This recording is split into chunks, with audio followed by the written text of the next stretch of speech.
welcome back to Animation Pilgrimage, where we watch every theatrically released animated film in order. I'm Tennille. And I'm Sean.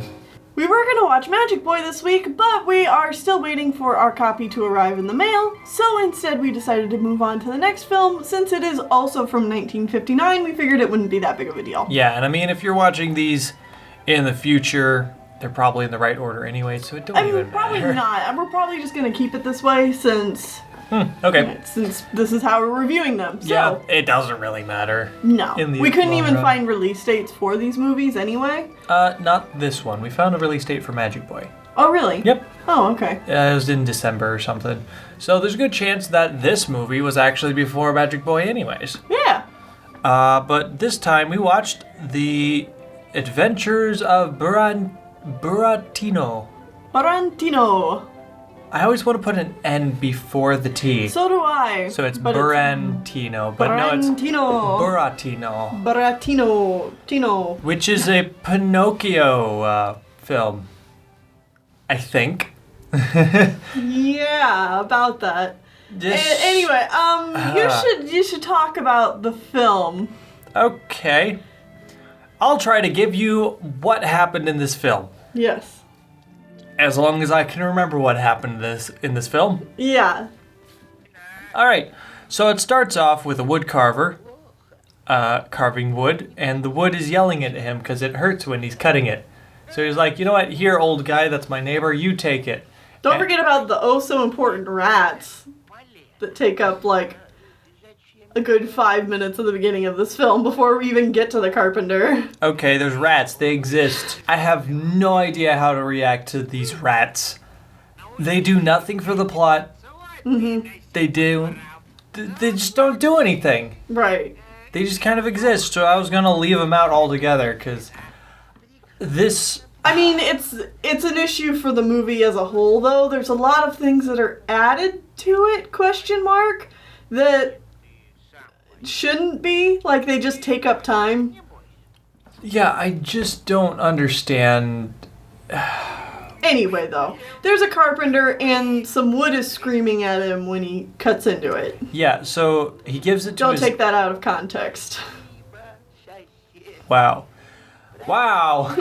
Anyways, there's an old guy who takes it and he's like, I'll make a puppet out of it. And so he does. Well, the wood carver is trying to, like, trick him into taking the wood because he's freaked out by it. And so he's like, You can make a puppet out of it and you're so poor. Like, puppetry is obviously the way to make bank. Sure. And what do they call this profession? Like, organ grinder. Organ grinder. I don't know if that's a profession or if that's just like some kind of slur. I don't know. I could see an organ grinder being an actual profession, but, like, they don't show what he does, so I'm like, okay, either that's some kind of, like, you're a scum of the earth poor person, because, you know, people in these movies tend to not like poor people. And I have no idea what they mean by that term. Or it literally means, like, he grinds up organs to be, like, some kind of meat product. Or, like, he gets rid of the excess organs in meat byproducts or something like that. Mm-hmm. I don't know. I honestly have no idea what they meant by that. So some kind of, like, butcher. But he never does any butchery or anything like that. Yeah, I don't know. Anyway, though. This movie doesn't explain anything. No. That's a big problem with it. No. Anyway, he makes a little wooden puppet boy who comes to life. And then he's like, all right, now we're going to try to do the Pinocchio thing, and you get to go to school the next day. Mm-hmm. And so the boy runs off to school, but then there's a circus, and he's like, screw it, I'm going to the circus, because that's more fun. Right. And while he's at the circus, he sells his book to get into the circus. And then the circus is where not Stromboli is. Right. His name is Barbarous? I don't remember. We just watched this film and I don't remember kind of a blur. anything. Is it some like rhyming words for sure? No, I'm sure it's like Cabarbarus Barbarus. Okay. Yep. And there are more than one animated magical puppets. In fact, any puppet in this movie seems to be alive for some reason. Mm-hmm. So this is a show where there's just a bunch of other living puppets. Yeah. And yet everyone seems to know this puppet's name. Yeah, everybody knows Buratino's name. Like, just by looking at him. Yeah, he's like, it's Buratino! And I'm like, he just started living? How does everyone know this guy? Yeah, because he has to be introduced to the others, so it's not like he knows everybody instantly. Like, they all have some kind of kinship with each other or something like that. Yeah, no, they just know him, and he doesn't necessarily know them. Yeah. And then so he's watching this play, and there's this white clown puppet guy. I don't remember. He's like, it's literally something like Pierre. He's sad.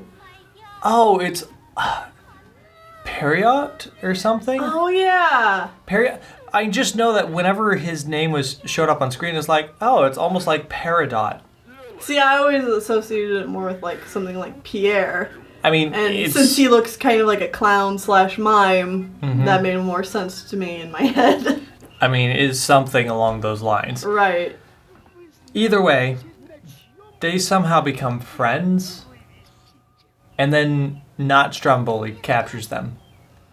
Well, yeah, Not Stromboli captures not Pinocchio because he's like, hey, you messed up my puppet show, because Buratino gets close to the stage and all the other puppets are like, hey, it's you! And Pinocchio kind of messes up the conductor of the show. Mm-hmm. And so he hangs up Buratino and not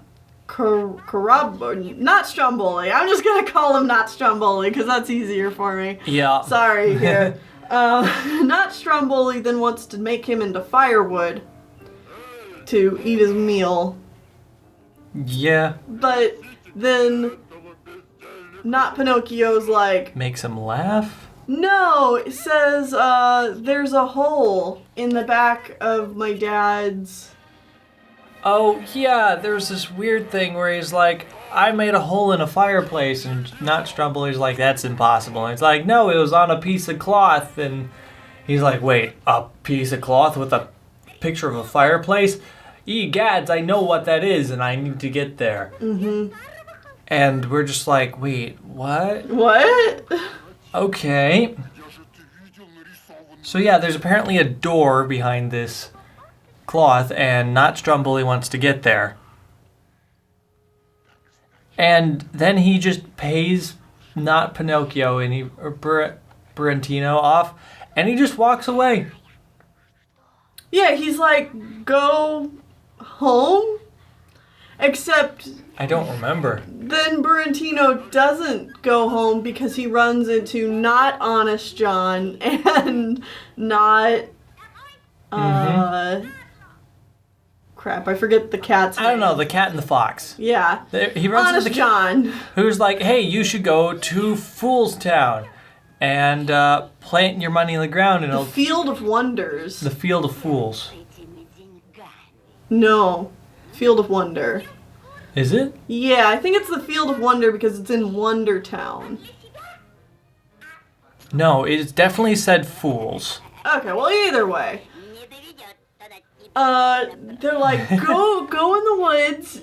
Past the woods, there's this field, and you have to bury your money, pour salt on it, and then it'll grow like, into say a these magic words, tree. And it'll grow into a tree where instead of leaves, it'll have coins, and you'll become rich.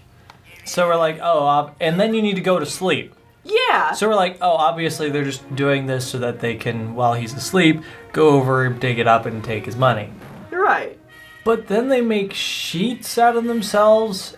Or they get some sheets and cut some holes, put over the top of them so they're like ghosts. And chase them around with guns and then he eats the money, and they're like, we need to get the money out of him, so we'll hang him upside down from a tree overnight. Yeah.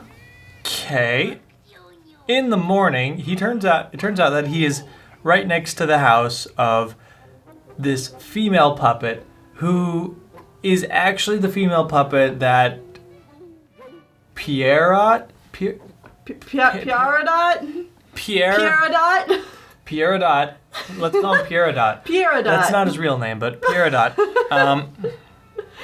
is singing. It's really sad that she's gone from the show. Right. Yeah, we kind of skimmed over that. But Pierrodot's really sad that his girlfriend, is missing from the show. Mm-hmm. And I kind of thought that this was going to go a dark route, that, like, not Stromboli killed her and, like, threw her in the fireplace or something. Mm-hmm. But no, apparently she just ran away because she didn't like the cruel conditions of the theater. And it's like, okay. Or something. But then she's like, oh no, that kid's stuck in a tree, so I'm going to have my dog butler get help from, like, animal doctors who are all quacks. That was, like, probably the funniest joke, though. Yeah. They get, like, a whole bunch of quack doctors. Who are all like, oh, I'm a homeopathic doctor. And I'm like, I'm the best one out there. I'm the best doctor. I don't have a PhD, but I'm the best one. Yeah. And all, like, there's just, like... So it's just, like, 3 animal doctors that are all pretending to be doctors. And it's just making fun of... homeopathic drugs and treatments. Yeah. Snake oil. Mm-hmm. Yeah, because there's literally a point where they're like, here, all you need is some castor oil. And then Buratino wakes up and he's like, yeah, I'd rather die than eat castor oil. and then the doctors are just gone. Yeah, like he sits up and disappear. they don't exist anymore. Yep. This kind of thing happens a lot in this film. Yeah. So he wakes up and she's like, cool, I'm gonna teach you manners and stuff. And then he is really bad at manners and can't learn math because he's an idiot. Mm-hmm. And she's like, you know what, I'm done with you. You get to go you get locked in the barn. Or something like that. Yeah. And then a black bird comes along and it's like, or no, the bat. The bat. The bat. The bat is working with the fox and cat. Yeah. And he's like, come with me, I'll lead you out of here, and I'll help you out and stuff. So they go, and then the cat and the fox are like, ha, we gotcha. Welcome to Wonderland, or the World of Fools, or whatever. Where it mostly just seems to be more anthropomorphic. More anthropomorphic animals and weird, random, surrealist garbage. I was waiting to get to this part. Mm-hmm. Mm-hmm. Oh, How look. do you feel about that? It wasn't even that... so random. Except it wasn't. Yeah, it wasn't. It wasn't even very, like, oh, look, it's, like, I don't know, an old dog that married a pig, and they're pushing they're pushing their piglets around in a cart or something. Yeah. It's like, this stuff isn't even that weird. You know, I would love for us to watch some surrealist stuff that we actually think is good.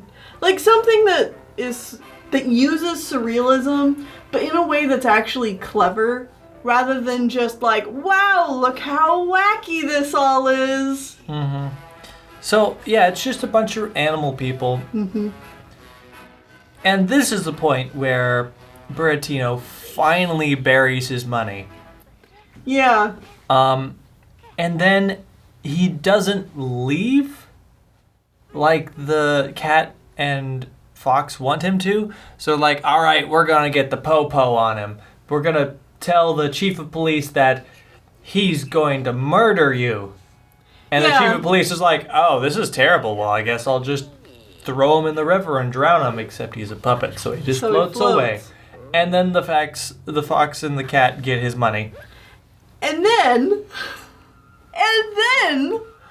while in the water, there are some frogs watching Buratino, and there's one frog in a Speedo that's jumping off of his nose. Mm-hmm.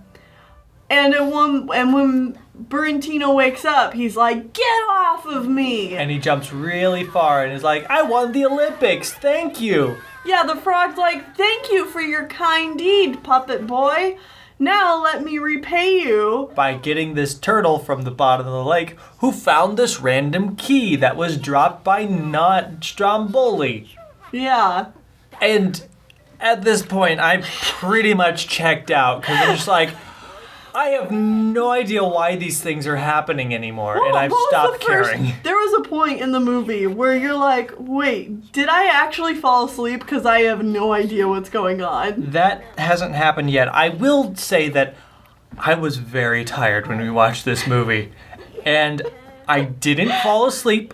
I guarantee you I didn't fall asleep. No, he didn't. But it certainly felt like I had hit like sleep dozing modes because suddenly different things were happening and I felt like I just for no good missed reason. 5 minutes of the movie or more. Right. But I didn't. I had to sit through all 1 hour and 7 minutes of whatever the heck was happening. Also, at this point, we're only at the 37-minute mark. Yeah. We're halfway through the film, and all of this has happened, and note how none of this has been explained in the overarching plot of the world or anything. It's just, here, these things are happening. Yep. This is surrealism at its worst. Anyway, though, so Frog and Turtle give Buratino this key. Well, it turns out this is the key that goes... Well, or actually, no, that's not revealed yet. No, but this is a key that goes to somewhere that not Stromboli wants to get to. Yeah. So, jeez. So suddenly not Stromboli shows up because he knows that he dropped the key in this river. And he somehow got tipped off that Buratino now has the key. Yeah, someone told on him. I don't remember how. Yeah. And then Buratino finds the Pierrot in the woods. Who's just wandering around singing about his lost love. Half-assed reason why he's there in a passing mention, but it's just I don't know if I was too tired at that point, but I just didn't understand his reason at all. Yeah, no. And you were awake. Did you understand? No, okay. No. I was just okay, cool. Plot's moving along for no good reason. Let's keep going, now they're I guess. Both here. And then they meet back up with the dog butler and the girl. And there's no happy reunion between Pierrot and the girl because he's been singing about her this whole time. In fact, and continues to sing about how she's lost and how she ran away and how he wants to commit suicide. But they also mention that her name is the puppet that he's been looking for. So I'm so confused. It doesn't make any sense. But I did confirm, that is her. Yeah. Yeah. Okay, good. Yeah. So that really is the puppet that ran away. Yeah. Or whatever. Anyways. By the way, the entire time we're watching this movie, too, the size of the puppets changes dramatically. There's no size consistency. You thought Steven Universe was bad. These puppets go from being anywhere to thigh height to being small. Half the size of a mouse. Yeah, half a mouse is half of their size or something. Well, yeah, the girl lives in a house that's in a flower bed. Flowers grow over her house. Right, yeah. I don't understand what's going on. Yeah, and sometimes the dog is twice the size of the puppets, and other times it's the size of the puppets. Anyway,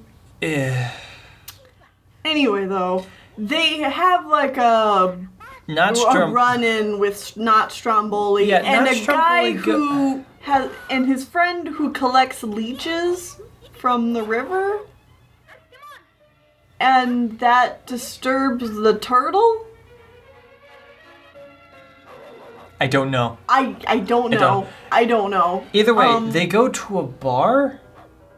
Yeah, after a bit of a confrontation with Not Stromboli. Oh, right. There's a fight scene here where... Yeah, where they're climbing the trees and running away from the dogs. Yeah, Buratino runs away from the dogs, and then he grabs Not Stromboli's super long beard and ties it to the tree and runs around it a little bit and type crap.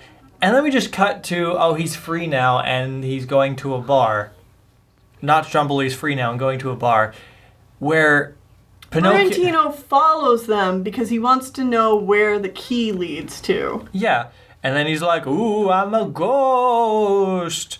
Where does the key go? Well, okay, but wait. I think this is important to mention, too. There's a rooster outside. He pays the rooster off so that he can sneak in. Yeah, so that Buratino can sneak in, and then he pretends to be this whole ghost thing. And then the rooster sells him out to the fox and the cat. Who apparently at this point are being paid by Not Stromboli to capture Buratino. Yeah. And then, though, they make a getaway because the fox and the cat come up and they easily know where Buratino is because he's been sold out. But then, when Buratino escapes, he escapes on the back of the rooster. Yeah. This rooster has no loyalty. Yeah, clearly not. Yeah. Either way, he finds out that the key goes to the door that is behind the picture of the kettle that was in the old man's house at the very beginning of the movie. Yeah. Why it's there, no one knows. Nope. So, it doesn't matter. The others randomly get captured by the Wonderland police, and Buratino very quickly, easily dispatches of them. Yeah. And the dog does all the fighting all the time. Yeah. Either way, they are then having a face-off with Not Stromboli, and they're like, "Arr!" And then the old man comes out of nowhere, trips Not Stromboli, and then they're just like, "We win!" Yeah, I forgot that happened. The good guys are like, "Hey, we won! All we did is Piccoletto Boy played his guitar in an upbeat mode. Old man came out of nowhere, tripped Stromboli, and then shows up, jumped on someone's back, and they win." Yeah. That was it. And then they all go back to the house, and they open the door. And it turns out, for some reason, Buratino is on the door. Yeah, he's on the door. And then Not Stromboli gets the police. Pays off the mayor and or king. Yeah. He says both. Yeah. He pays them off to get the police. Yeah, he's like, I'm a poor orphan and these people are bullying me. And he slips money into his shoes to pay him off. Right. To get the police on his side. Uh-huh. And then the police go and break down the door, but by this point, everybody has gone inside the door and locked it again. Yeah. And down in the basement is a theater. Is just another puppet theater. Yeah. There's a final confrontation with the rat. So that gets wrapped up. In literally 5 seconds. Yeah. Where the dog just attacks Pinocchio and shakes it and then drops it and it's dead. And that's it, yeah. I mean, I didn't know the rat needed to die. It seemed kind of weird and... It was a character that never needed to be resolved. Yeah. Oh, I forgot to mention, Jiminy Cricket's in this movie. No, Talking Cricket's in this movie. Talking Cricket, who looks like an old man version of Disney's Jiminy the Cricket. That actually looks like a cricket, yes. To be fair. Yes, it looks like a actual cricket version of old man Jiminy Cricket. Right. And, in true not Pinocchio fashion, Buratino's a jerk to him at the beginning. But by the end of the film, Buratino's like, "Oh, Talking Cricket, can you forgive me?" And he says some line like... Sure, you can forgive yourself by winding the clock. No, the past, you can always work on making... amends or something. Making amends of the past in the future or something, or in the present. And, that was a nice line. This movie made no sense though, but yeah, cool. and then like Buratino winds the clock, and then that a crow comes out of nowhere and just opens the curtain and shows that it's the theater. And then they're like, "Oh, I know what? We'll host a puppet show, and that'll make Not Stromboli die of jealousy." And then they do, and then the movie's over. Well, yeah, and then Not Stromboli's all jealous, and he's out in the rain because he can't go into the show. Mm-hmm. He doesn't die, but he's just very upset. Yeah, and he's out. Yeah. And then during the puppet show, they have a fake Stromboli show up, who is just Buratino. A fake Not Stromboli. A fake Not Stromboli. Oh my. This isn't confusing at all. I mean, hopefully the visuals we're showing give you some idea of how weird this all is.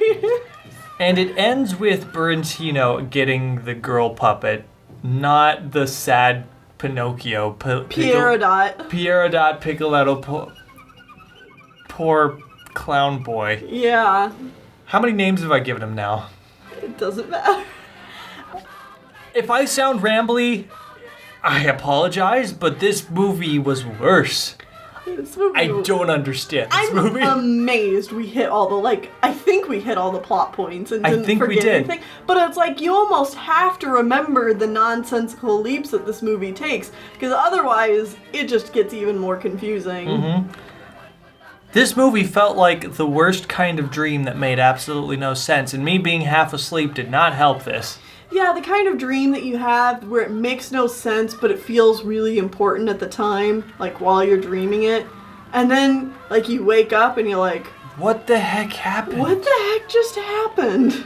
So it was kind of a Pinocchio film, and honestly, I have no idea how close this is to the original Pinocchio source material. Okay. I just don't know. Can you fill me in? I can fill you in. Is this the point of the review where you throw some sick information on my head and... It has really nothing to do with the film. It has more to do with what it's based on. Okay. So Buratino. Mm-hmm. The Adventures of Buratino, or The Golden Key, was written 50 years after The Adventures of Pinocchio. It's a sequel. No. It's an AU fix-it fic. What? No, what? So it's not written by the same author of Pinocchio. It's its own thing. It's apparently really, really popular in Russia. Buratino still has, merchandise that's sold, and he's on, stamps, and there's another live-action film of him from the 90s or something. This is This is Shades of Grey. It's an AU fix-it fic. Yeah. Wow. Yeah, specifically the blue fairy is replaced with the girl. Okay. And apparently in the original Pinocchio, the blue fairy has an animal companion dog thing. So that's why this girl has the dog butler. Okay. And obviously, you can see a whole lot of other parallels. Yeah. This is why I'm also so this is why this doesn't make any sense. Because, it's an AU fanfic. Where they don't really try to actually explain anything because you're supposed to know the source material. Right. That it's based off of. Right. Wow. Yeah, and, for the book, and the book was written by Alexei Nikolaevich Tolstoy.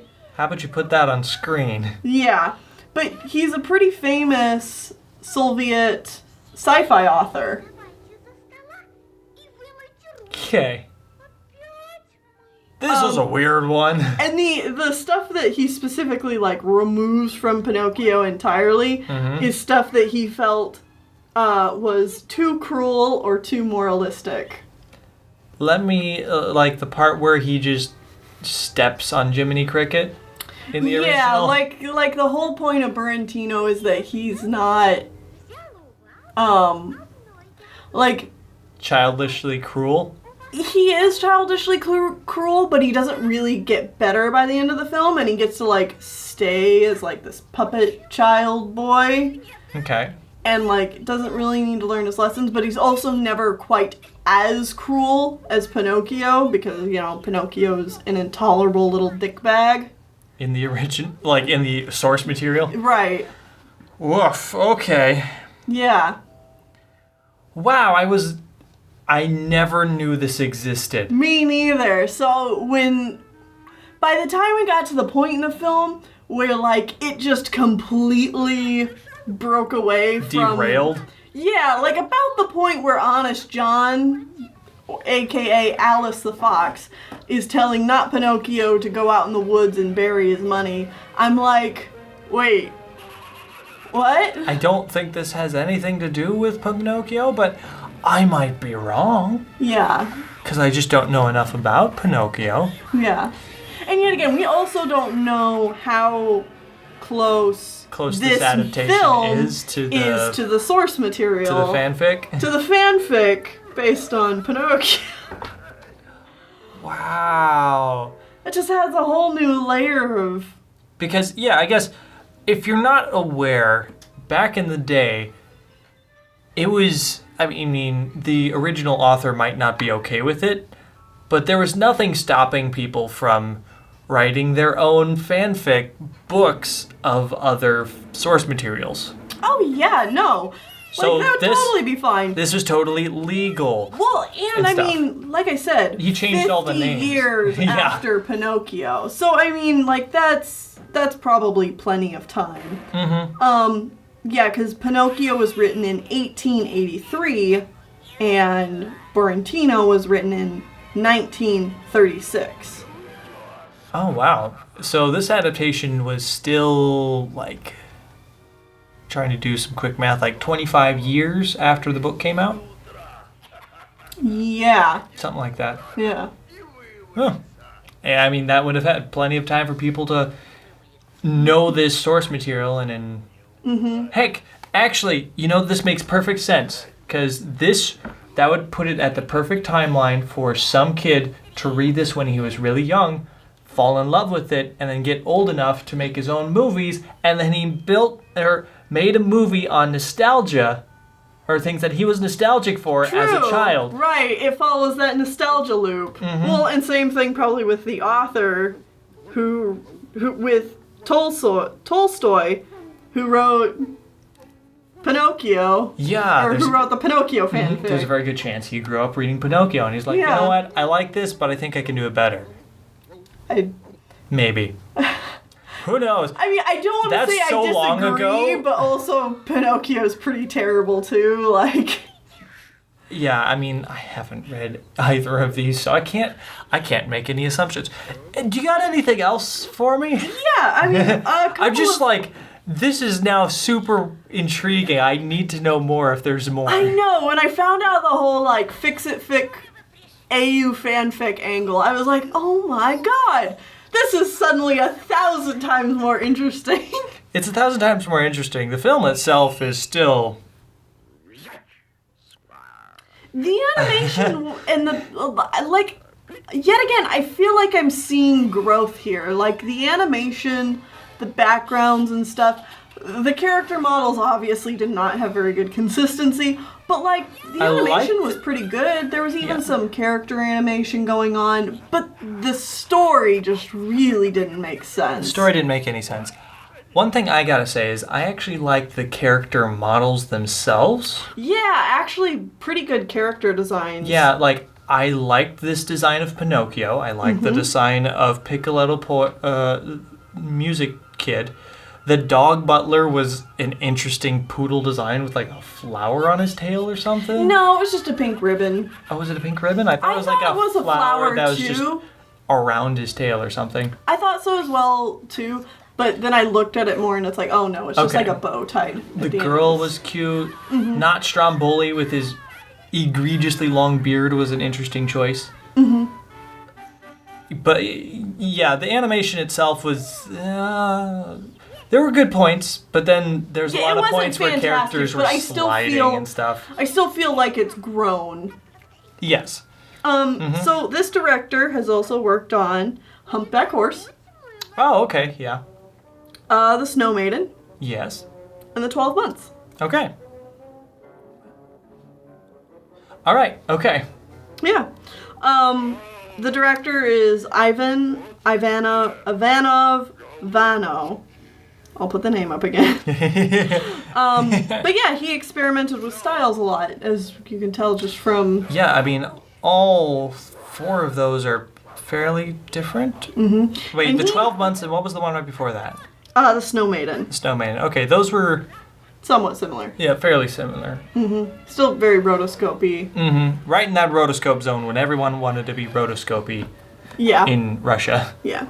And we'll wrap this up here pretty quickly, but I was looking back at just kind of Russian animation history. I did find a nice article on Wikipedia that's just talking about the history of Russian animation. And a lot of it's kind of hard for, like, even the Wikipedia page is a little dense for me, because it's throwing around a lot of Russian terms that I don't know, and like I'd have to fall down a complete rabbit hole of... Like searching up a lot of terms to just know what they're talking about. Right, because they're A lot talking of about pronouns like... and stuff. Well, yeah, because they're talking a lot about, you know, like different wars or like different political movements that were going on at the time that Oh, affected yeah, and this we- and that. Like, we just don't know anything about Russia. Yeah, because like there's one section of the Wikipedia page where it was talking about something related to World War II, but happening in Russia,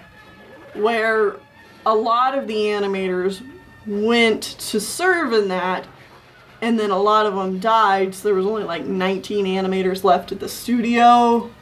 Oh. Yeah, and I was just like, oh my gosh. Oh, okay. But I did find this little interesting tidbit, and it was something I could understand, so...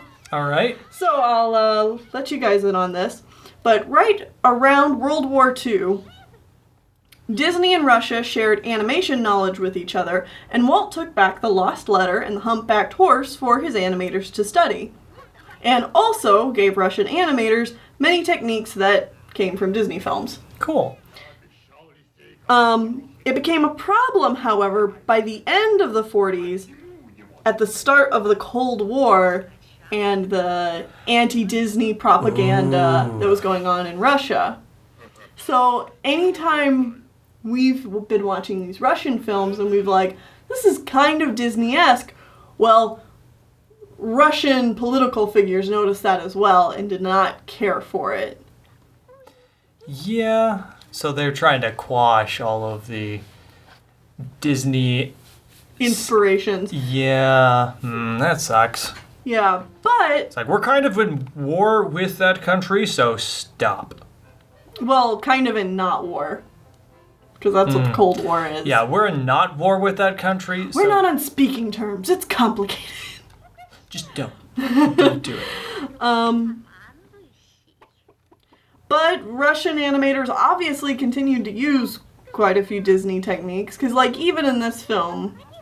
There's just certain elements that's like, this is obviously somewhat Disney inspired. And not just because it's like Pinocchio. based on Pinocchio. Or based on the fanfic based on Pinocchio. Right. So yeah, that's just all really interesting. And then I kind of scrolled forward in time just a little bit after that, and it sounds like Russian animators soon are going to get some inspiration like from Tex Avery styled stuff and more of our like modernist Okay.